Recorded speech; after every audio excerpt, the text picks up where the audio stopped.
This is Dr. Sheila Tikku speaking about classification of organic metallic compounds of class third year. Carbon धात्विक यौगिक धातु carbon बंध की प्रकृति के आधार पर अलग अलग आधार से वर्गीकृत किए गए हैं।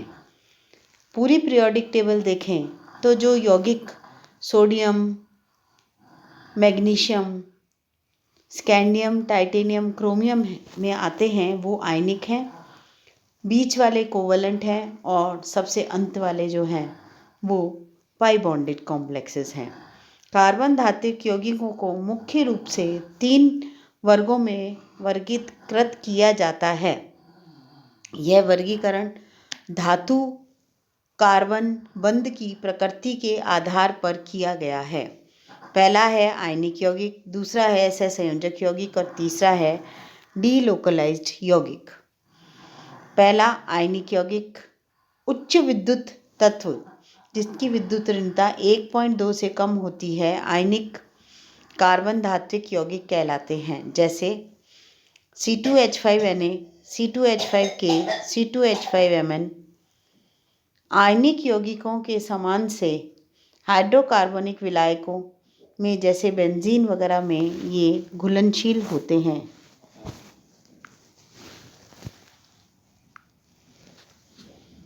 दूसरा है, तीसरे नंबर पे आते हैं आयनिक यौगिकों के समान ये अन्य अधिक क्रियाओं में शामिल रहते हैं, जैसे C2H5Na plus C2H5Br gives NaBr plus C4H10।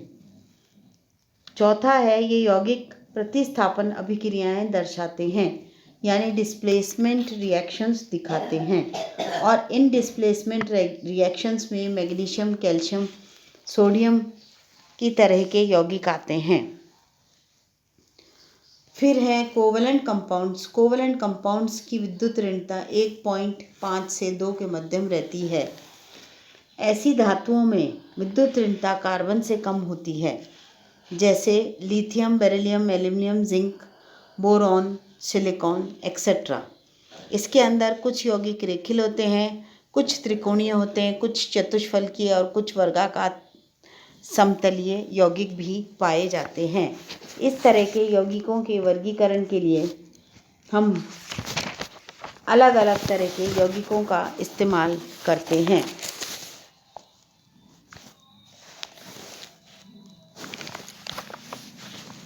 जैसे आगे आने वाले यौगिकों में विस्थानिक पाई इलेक्ट्रॉन बंध वाले यौगिक।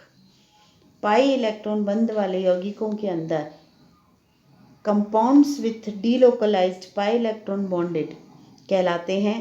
इसके अंदर साधारणतः 2 बेंजीन रिंग्स के बीच में या 2 साइक्लोपेंटाडाइनाइल रिंग्स के बीच में मेटल एटम पाया जाता है। ओलिफिन तथा एसिटाइलिन यौगिक। ओलिफिन यौगिकों के अंदर ओलिफिन डाला जाता है और एसिटाइलिन यौगिकों के अंदर एसिटाइलिन होता है। Sandwich compounds. सैंडविच कंपाउंड्स के अंदर जैसे बेंजीन रिंग्स के अंदर एक मेटल होता है, 2 बेंजीन रिंग्स के बीच में एक मेटल पाया जाता है। तो इस पाने वाले मेटल के अंदर हम क्या करते हैं कि जो हमारे बेंजीन रिंग्स वाले कंपाउंड्स होते हैं, उन बेंजीन रिंग्स वाले कंपाउंड्स को हम लोग ले लेते हैं और लेने के बाद इस तरह के यौगिकों का हम वर्गीकरण करते हैं। इसके बाद में आते हैं हमारे हेप्टिसिटी वाले कंपाउंड्स। हेप्टिसिटी का मतलब है मोनोहेप्टिसिटी, यानी कार्बन टू कार्बन, एक carbon, 2 carbon, di hapticity, tri hapticity, tetra hapticity, penta hapticity and so on.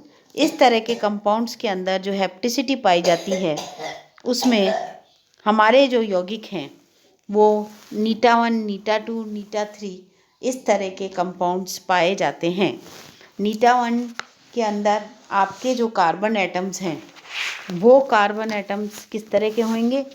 नीटा 1 और नीटा 2 में एल्कीन टाइप के, नीटा 3 नीटा 4 में एलील टाइप के, नीटा 5 के अंदर साइक्लोपेंटाडाइनाइल टाइप के, नीटा 6 के अंदर बेंजीन और इसके व्युत्पन्न नीटा 7 में साइक्लोट्राइन और नीटा 8 में ऑक्टाट्राइन की तरह के कंपाउंड्स पाए जाएंगे। इन कंपाउंड्स के रहने पर हम विभिन्न तरह के कार्बन धात्विक यौगिकों को विभाजित कर सकते हैं।